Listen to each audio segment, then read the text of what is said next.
Shalom anak muda yang dikasihi Tuhan. Silakan anak muda bangkit berdiri. Kita memulai ibadah kita pada pagi hari ini. Kita bersatu dalam doa. Bapa kami yang di surga, terima kasih Bapa atas kesempatan yang Kau berikan pada kami pada pagi hari ini Tuhan. Di mana Tuhan kami berkumpul di tempat ini untuk memuji dan memuliakan-Mu Tuhan Yesus yang baik. Memberkati pujian ini Tuhan Yesus dari awal pertengahan hingga akhirnya Bapa yang baik. Kami serahkan ibadah ini di dalam tangan kasih-Mu Bapa. Kami mengucap syukur, haleluya, amin.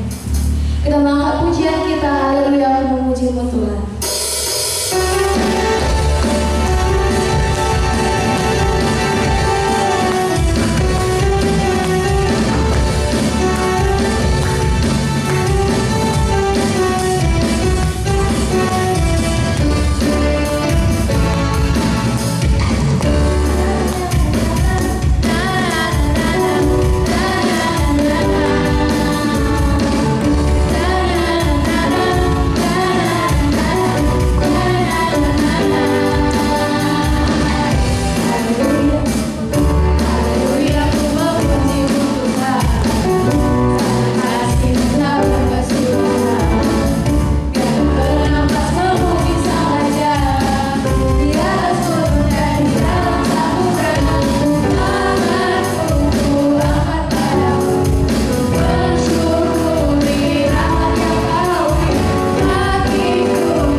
biarkan hatimu tenang di hadirat Tuhan. Dan kau siap untuk mempersembahkan penyembahanmu kepada Tuhan. Kau siap untuk bertemu dengan pribadi yang begitu mengasihimu, yang punya rencana besar atas hidupmu. Terima kasih.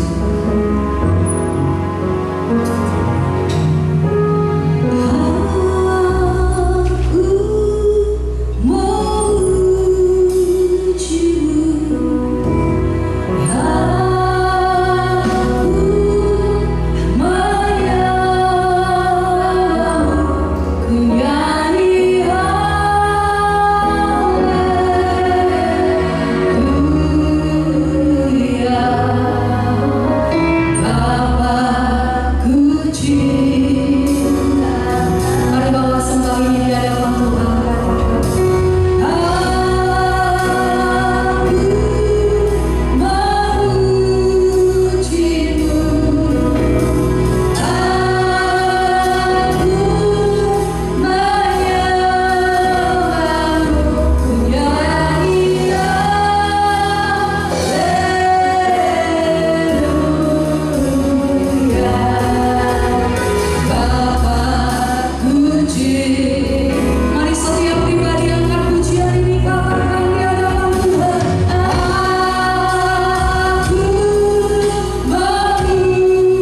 buka ayatnya langsung aja dari Alkitab karena saya rindu menyampaikan pesan Tuhan yang saya rasa ini urgent buat kalian. Ini adalah sesuatu yang penting buat kalian karena ini akan menentukan hidup kalian di kemudian hari. Jadi saya nggak mau kalian missing, kalian kehilangan pesan yang penting ini. Amin. Semuanya bisa fokus dengan firman Tuhan. Amin. Yang bawa Alkitab, siapkan Alkitabnya. Ayat firman Tuhan yang saya rindu bagikan kepada kalian adalah ayat yang sederhana. Bukan sederhana ya, mungkin cerita yang sudah sering kalian dengar, yang sudah berkali-kali kalian dengar, tapi hari ini dengan kasih Tuhan saya mau kembali mengingatkan firman Tuhan ini kepada kita semua, anak-anak muda. Ya, mari buka bersama-sama di dalam Daniel pasal 1. Kita akan baca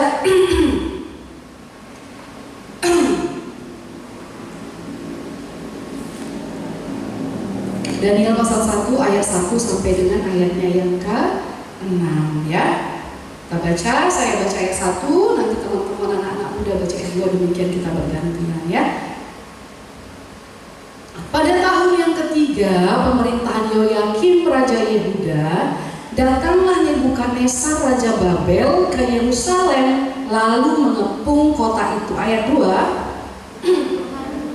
Yoyakim Raja Yehuda dan sebagian dari perkakas-perkakas di rumah Allah ke dalam tangannya. Semuanya itu dibawanya ke tanah Sinear, ke dalam rumah dewanya. Perkakas-perkakas itu dibawanya ke dalam perbendarahan dewan. Lalu raja bertitah kepada Aspenas, kepala istananya, untuk membawa beberapa orang Israel, ya dari sebawahi kata beberapa, yang berasal dari keturunan raja dan dari kaum bangsawan, yakni orang-orang muda yang tidak ada sesuatu celah, yang berperawakan baik, yang memahami berbagai-bagai hikmat, berpengetahuan banyak, dan yang mempunyai pengertian tentang ilmu, yakni orang-orang yang cakap untuk bekerja dalam istana raja, supaya mereka diajarkan tulisan dan bahasa orang Kastim. Dan raja menetapkan bagi mereka pelabur setiap hari dari santapan raja dan dari anggur yang biasa diminumnya. Mereka harus dididik selama 3 tahun dan sesudah itu mereka harus bekerja pada raja. Ayat 6. Di antara mereka itu ada juga beberapa orang Yehuda, yakni Daniel, Hananya, Misael, dan Azaria. Iya, ini cerita tentang Daniel. Mungkin kalian sering dengar selama ini Daniel masuk ke gua singa, Daniel masuk kemana lagi? Daniel disuruh menyembah patung, tapi dia nggak mau sembah. Tapi izinkan hari ini saya menceritakan sebenarnya sejarah Daniel itu seperti apa. Coba perhatikan ya, konsentrasi. Daniel itu itu lahir pada zaman pemerintahan Raja Yosia. Raja siapa? Yosia. Raja Yosia ini adalah raja yang membawa kebangunan rohani di Israel pada masanya. Kenapa? Karena raja-raja sebelumnya itu banyak yang melakukan kesalahan. Bangsa Israel itu dibawa menjauh kepada Tuhan. Bangsa Israel itu dibawa untuk tidak melakukan perintah Tuhan. Tiba-tiba muncullah satu orang raja, namanya Raja Yosia. Dan pada masa Raja Yosia itulah lahir seorang anak yang bernama Daniel. Lalu karena pada masa itu kehidupan Israel itu kebangunan rohani sedang terjadi, banyak kebangunan rohani, dan salah satunya muncul seorang nabi pada masa itu yang namanya Nabi Yeremia. Katakanlah sekarang hamba Tuhan. Jadi pada masa kebangunan rohani itu muncul seorang hamba Tuhan bernama Yeremia. Dan Daniel ini adalah salah satu anak bangsawan yang mungkin dia beranjak dari kecil, tiba-tiba dia dari balita, kemudian beranjak remaja seperti kalian, Alena, Nike, Junita, Keriano. Nah, si Daniel ini adalah keturunan bangsawan yang hidup di masa itu.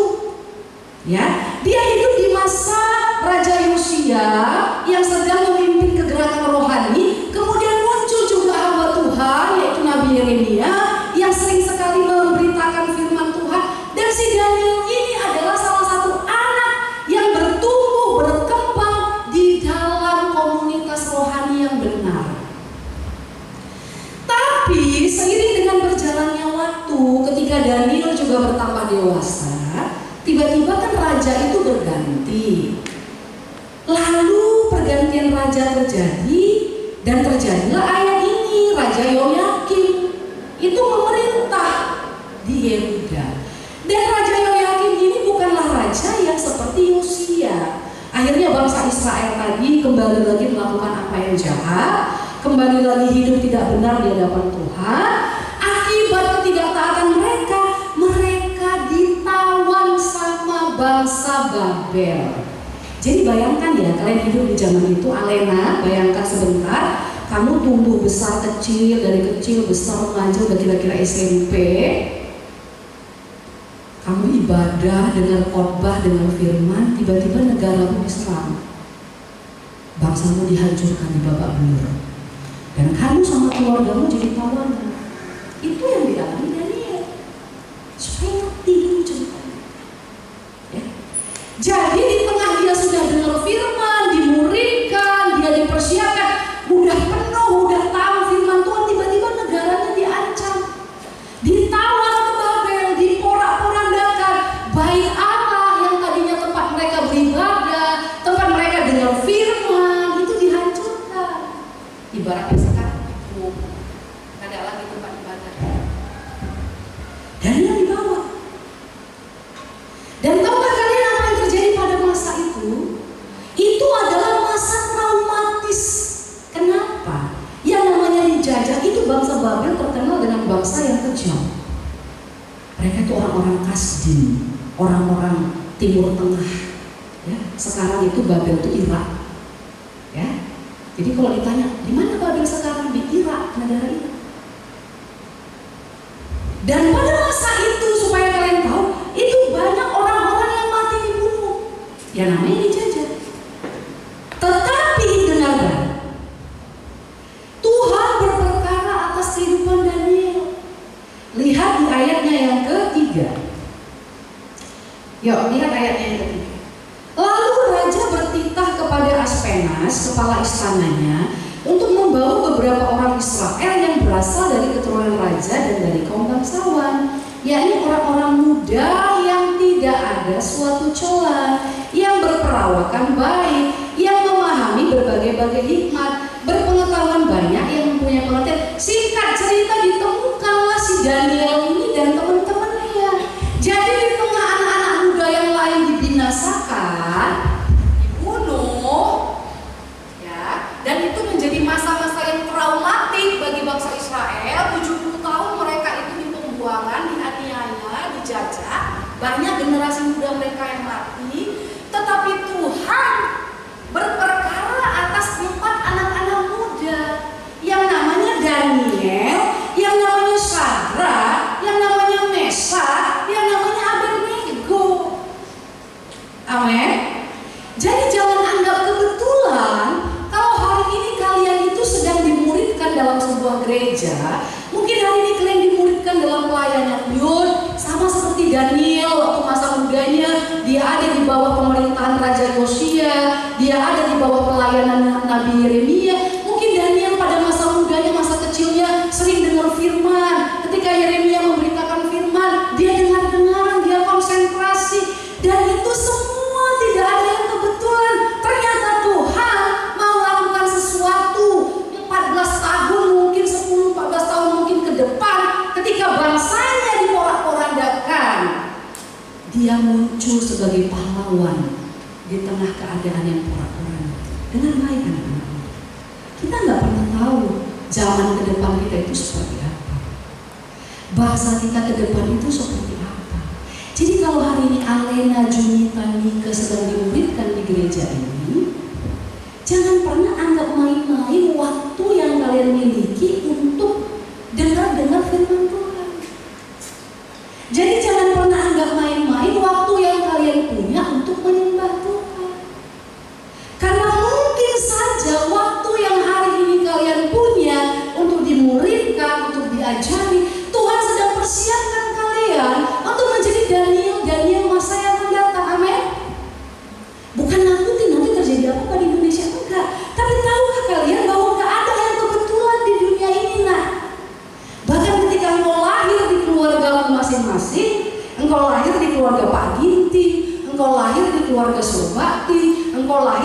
keluarga suka tendang, itu sekalipun tidak ada yang kebetulan. Semuanya itu ada di dalam planning dan rencana Tuhan. Termasuk kalau hari ini engkau duduk menjadi anak youth di Betani Setiabudi, itu juga tidak ada yang kebetulan. Itu juga bagian dari persiapan-persiapan Tuhan untuk membentuk dirimu sama kayak Daniel. Di tengah generasi muda yang lain dibinasakan, dia tidak. Dia dibedakan Tuhan. Dia dibedakan Tuhan untuk menjadi pahlawan pada masa kesukaran. Itu sebabnya yang pertama yang harus kalian ingat, satu poin pertama. Masa sekarang, masa di mana kalian hari ini sedang ada di gereja ini, masa sekarang di mana kalian sedang dibentuk di gereja ini, pesan saya yang pertama, jangan pernah anggap sepele masa itu. Amin. Yang setuju katakan amin. Amin. Karena masa itu adalah masa mempersiapkan kalian untuk hari-hari yang akan datang, yang kita nggak pernah tahu gimana keadaannya. Lalu apa yang harus saya lakukan, Kak? Sungguh-sungguh. Itu sebabnya ketika ibadah sungguh-sungguh. Mulai latih dirimu untuk sungguh-sungguh menyembah Tuhan. Buang pikiran dari hidupmu yang berkata, aku ini anak kecil, nanti aja sungguh-sungguh menyembahnya. Masih SMP, masih SD, nanti aja kalau udah kakak-kakak baru belajar menyembah Tuhan. Salah besar.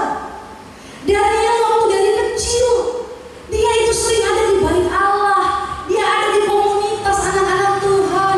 Dia ada di dalam komunitas gerakan-gerakan rohani. Makanya nggak heran kalau dia bertumbuh jadi pribadi yang kuat. Pertumbuhan rohani itu nggak terjadi tiba-tiba. Makanya jangan pernah main-main dengan waktu yang kita punya hari ini, dengan waktu-waktu ibadah kita. Amin. Amin. Makanya usahakan dirimu itu ketika beribadah fokus, latih untuk menyembah Tuhan. Jangan ada lagi berpikir nanti aja itu. Pokoknya harus sekarang diam aja, pelak-pelak aja, nengok kanan, nengok kiri. Apa yang kau kerjakan hari ini itu adalah gambaran masa yang akan datang. Ya, apa yang kau lakukan hari ini itu adalah cerminan masa yang akan datang. Kalau hari ini kau sungguh-sungguh sama Tuhan, maka masa yang akan datang pasti akan Tuhan sediakan kemuliaan, akan Tuhan sediakan pembelaan, sama seperti Daniel tadi. Amin. Sampai sini paham? Jadi bangun kehidupan rohani itu sungguh-sungguh. Kita lanjut. Dan ternyata selain dari kesungguh-sungguhan Daniel beribadah kepada Tuhan, nanti saya akan bahas ya satu persatu. Ternyata Daniel ini adalah orang-orang yang dicatat sebagai orang-orang yang tidak bercela. Coba baca ayat 4. Yuk, coba lihat semuanya. Orang-orang muda yang tidak ada suatu cela. Apa itu cela?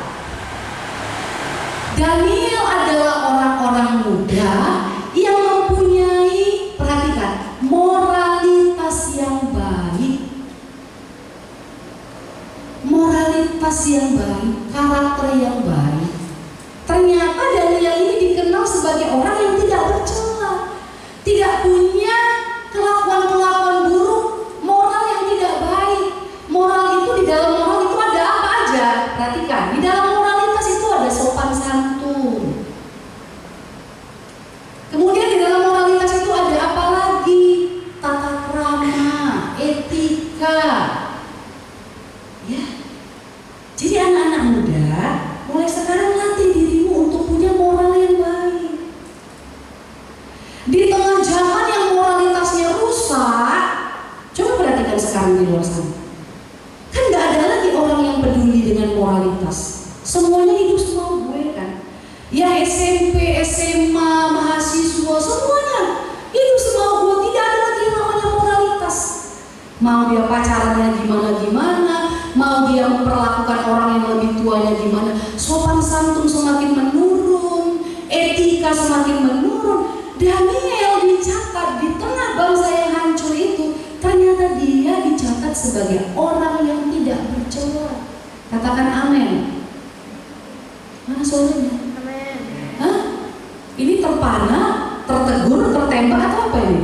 Masih di sini semua? Masih ada orang? Mau Daniel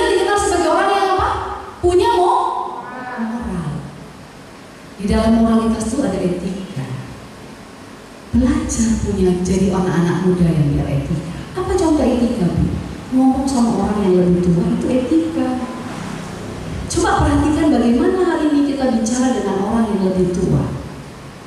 Kalau kita diajak ngomong, kita lihat nggak mukanya? Apa, Bi? Apa, Kak? Atau kalau kita dicakapin, ya. Atau kalau kita dicakapin, jawabnya ketus. Simple. Moralitas itu nggak perlu yang besar-besar. Etika. Bagaimana kita berbicara sama orang yang lebih tua? Bagaimana kita berbicara dengan orang sebaya kita? Belajar. Jadi ketika kalian dengar firman ini, jangan berpikir nantilah itu. No, tidak. Jadi kalau kalian berpikir nantilah itu baru aku belajar etika, nantilah itu baru aku belajar menyembah Tuhan, nantilah itu baru aku belajar sopan santun, nantilah itu baru aku belajar menghormati orang lain, maka kita akan menjadi orang-orang yang tergerus seperti anak-anak muda yang lain pada zaman itu. Karena ternyata yang dipilih adalah orang-orang yang punya moralitas. Amin. Itu yang pertama. Yang kedua lanjut. Apa katanya? Yang berperawakan baik. Ini apa maksudnya? Berarti harus ganteng, harus cantik. Bukan. Apa yang dimaksud dengan berperawakan baik di sini adalah anak-anak muda yang terpelihara kesehatannya. Berapa banyak sekarang anak-anak muda Gen Z atau Gen apa yang nggak peduli lagi dengan yang namanya kesehatan. Coba saya mau tanya, makanan-makanan yang kalian sukai belakangan ini, hari-hari ini, makanan yang lebih sehat atau yang kurang sehat? Makanan apa yang disukai kalian? Makanan sehat, sayur buah atau yang nggak sehat? Ya, cireng, ya kan? Apalagi? Coba perhatikan, ternyata seleksi alam pada masa itu adalah mereka mencari anak-anak muda yang sehat. Kenapa? Ya gimana mau dipakai kalau nggak sehat? Itu sebabnya anak-anak muda dengar baik. Ketika firman ini Bibi sampaikan, panggil aja lagi Bibi, kakak sampaikan, karena saya mengasihi kalian. Bukan Tuhan yang tiba-tiba turun dari langit untuk kasih pencernaan yang sehat sama Alena, bukan. Bukan Tuhan yang tiba-tiba turun dari langit otak-atik supaya pencernaan Nike sehat, bukan. Itu tanggung jawab kita. Katakan tanggung jawab saya. Perhatikan. Jadi bukan Tuhan Yesus yang turun dari langit untuk tiba-tiba otak-atik ginjal Kak Ica supaya ginjalnya berfungsi, tidak sakit nanti, jangan sampai ginjalnya rusak, bukan. Tapi tugas kita, katakan tugas saya. Berapa banyak anak-anak muda yang gak peduli sama kesehatannya? Tahu air putih itu bagus, tapi lebih milih minuman apa?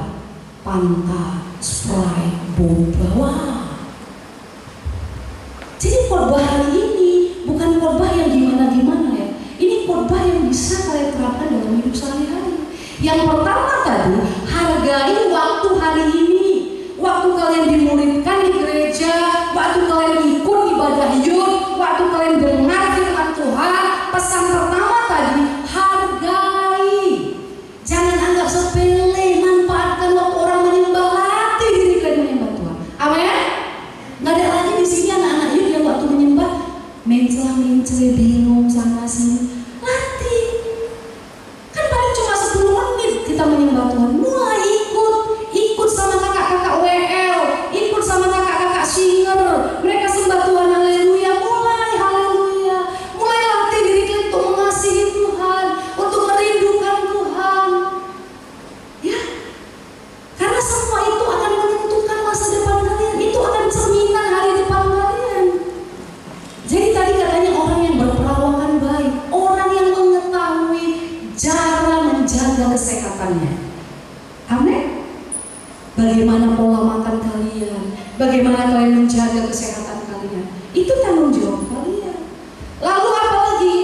Kemudian dikatakan di sini yang memahami berbagai-bagai hikmat, berpengetahuan banyak, yang mempunyai pengertian tentang ilmu.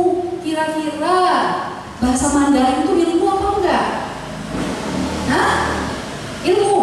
Bahasa Indonesia? Ilmu. PPKN? Ilmu. IPA? Ilmu. Apalagi pelajaran sekolah? PJOK? Ilmu. Berarti si Daniel adalah anak muda pada masanya yang dia ngerti pelajaran-pelajaran pada usianya. Yang minimal jangan merah lah pula. Lulus lah. Berapa sekarang nilai kelulusan kalian? 70, 60? Hah? 70? Yang minimal lulus. Ya kayak Daniel ini, coba tadi dia bayangkan dia gak tahu bahasa. Bisa gak dipakai? Pasti dia akan terseleksi. Dia bagian dari orang-orang yang dimusnahkan karena gak mencu. Nah, dek, tugas kalian hari ini kuasai pelajaran-pelajaran kalian hari ini. Apa pelajaran kalian di sekolah? Minimal kalian harus lulus. Jangan merah. Bahasa Indonesianya ya lulus lah. Itu pengetahuan kan? Bahasa Mandarinnya, payah lebih Mandarin. Ya usaha. Lulus. Saya nggak bilang harus nilainya A 90, tapi kalian harus menguasai. Yang dimaksud dengan menguasai berbagai ilmu, berarti apa ilmu yang hari ini kalian dihadapkan kepada kalian, pelajaran yang dihadapkan kepada kalian, ya lulus. Mahasiswa jangan pula nilainya D semua, harus lulus. Itulah Daniel. Makanya dia menang atas seleksi alam. Di tengah orang lain dibinasakan, dia enggak. Dia menang atas seleksi alam. Siapa sih yang mau menang nanti atas seleksi alam? Lulus. Ayo angkat tangannya. Ayo. Karena itu harus apa tadi? Yang pertama, sungguh-sungguh beribadah. Yang kedua, punya moral. Lalu ini tadi, menguasai pengetahuan. Yang terakhir, nggak usah panjang-panjang bapaknya. Yakni orang-orang yang cakap untuk bekerja dalam istana raja, supaya mereka diajarkan tulisan dan bahasa orang Kasdim. Apa itu artinya cakap? Cakap tuh gini loh. Apa yang disuruhkan sama dia untuk dikerjakan, itu dikerjakannya dengan benar. Paham ya? Jadi misalnya gini, nah nanti hari ini kamu apa ya misalnya, masakkan dulu nasi itu ya. Misalnya kata orang tuanya seperti itu. Orang yang cakap, ketika dia disuruh melakukan tugas itu, masak nasi, dia akan lakukan dengan benar sepenuh hati, bukan asal-asalan. Tiba-tiba pulang mamanya ya kan melihat, dari masak nasi tadi udah, rupanya waktu lihat masih air semua sama beras, lupa dia letak kuahnya, ya kan? Itu nggak cakap. Jadi waktu Bibi bicara tentang kecakapan, nggak usah dulu mikir, oh berarti aku harus cakap, aku harus jago dalam ini ya Bibi, aku harus jago pinter, ilmuwan, teknisi, atau apa? No. Mulai dari hal-hal yang kecil. Apa yang disuruh orang untuk kita kerjakan, orang yang cakap itu akan mengerjakannya dengan sepenuh hati. Disuruh cuci piring misalnya, udah dicuci piring tadi udah, waktu dipegang mamanya berminyak semua. Bisa lagi goreng di situ ya, kan sambil banyaknya minyak. Itu nggak cakap, nak. Paham? Jadi cakap itu yang dimaksud Alkitab, dan dia adalah orang yang cakap. Dia mengerjakan sesuatu itu sungguh-sungguh, bukan asal-asalan. Jadi ketika itu ternyata sudah diasah dalam hidup Daniel, ternyata raja negeri Babel, Nebukadnezar, orang yang nggak kenal Tuhan pun bisa melihat, oh ada anak muda yang punya moral di sana. Apa tadi moral? Etika, attitude, sopan santun, tata krama, itu moral. Mari latih diri kita untuk punya moral. Latih diri kita. Gak usah dulu banyak mikir aneh-aneh. Fokus kalian anak-anak yang di tempat ini, saya mau katakan, fokusnya apa ya, Bi? Fokusnya udah sungguh-sungguh beribadah, itu yang pertama. Yang kedua, latih dirinya untuk punya karakter yang baik. Di rumah punya karakter yang baik. Kalau bolanya datang, mandornya datang, anak yang punya karakter yang baik itu seperti apa? Dicakapi, pulang sama mandornya. Bukan dicuekin ber-HP. Mau situ datang bulangku itu, mau sampai pulang, mau datang hari Senin, pulang hari Jumat, gak ada percakapan. No. Orang yang punya etika yang baik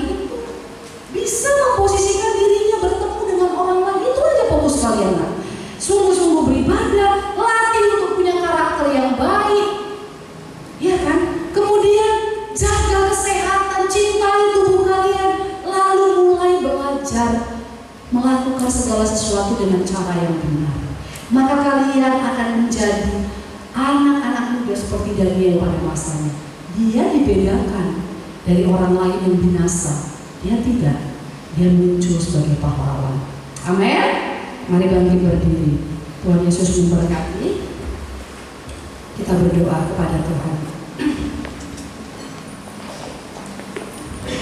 Terima kasih Tuhan Yesus.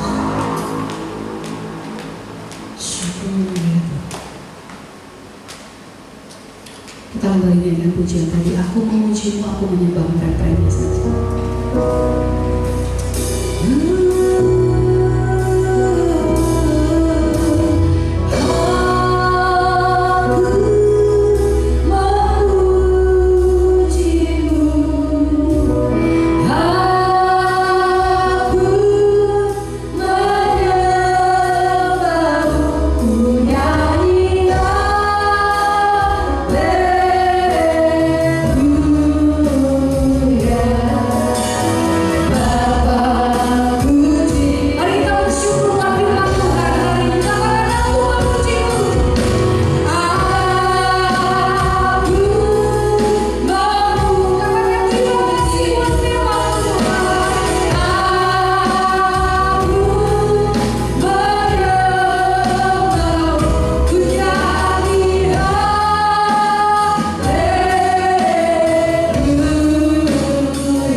Terpujilah nama Tuhan. Dalam nama Yesus kami berdoa dan mengucap syukur.